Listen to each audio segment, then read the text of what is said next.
കഴിഞ്ഞ ദിവസത്തെ get ready with us ഇതിന് വേണ്ടിയിട്ടായിരുന്നു. ഫിലിമിന് പോവാണ്. ആൾക്ക് ഉറക്കം ശരിയാവാത്തതുകൊണ്ട് ഒരു റെഡ് ബുൾ വാങ്ങി. ഇനിയിപ്പോൾ തിയേറ്ററിൽ കിടന്ന് ഉറങ്ങണ്ടല്ലോ. നമ്മളുടെ വിവോ മോളിലാണ് ഈ തിയേറ്റർ വരുന്നത്.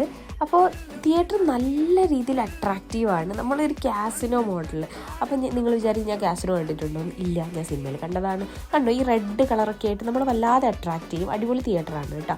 അപ്പോൾ നമ്മൾ ഒറ്റയ്ക്ക് പോയാൽ സിനിമ കാണാനൊരു ഗുമ്മുണ്ടാവില്ല. അതിനെക്കൊണ്ട് നമ്മൾ ഗ്യാങ് ആയിട്ടാണ് പോകുന്നത്. സിനിമയ്ക്ക് വന്നാൽ എനിക്ക് എന്തെങ്കിലും ഞണ്ടാൻ വേണം. അപ്പോൾ ഫസ്റ്റ് ഹാഫിന് പോപ്കോണും കോളയും ആയിക്കോട്ടെ, സെക്കൻഡ് ഹാഫിൽ ഐസ്ക്രീം ആവാം എന്ന് പ്രതീക്ഷിച്ചിരുന്ന് എനിക്കൊരു ഇടുത്തിയായിരുന്നു. ഇവിടെ ഇൻ്റർവെൽ ഇല്ല. എനിക്കറിയില്ല ഈ പടത്തിന് മാത്രമാണോ അത് മൊത്തത്തിൽ യൂറോപ്പിൽ ഈ സിനിമയ്ക്ക് ഇൻ്റർവെൽ ഇല്ലേ എന്നുള്ളത്. ഒന്ന് നിങ്ങൾക്ക് ആർക്കെ അറിയാലോ ഒന്ന് പറഞ്ഞു തരണേ. പിന്നെ നിങ്ങൾക്ക് 3D എഫക്റ്റിൽ കാണാൻ വേണ്ടിയിട്ടാണ് ഇതാ എൻ്റെ കണ്ണട നിങ്ങൾക്ക് ക്യാമറയുടെ മുന്നിലാക്കി വെച്ച് തരാം.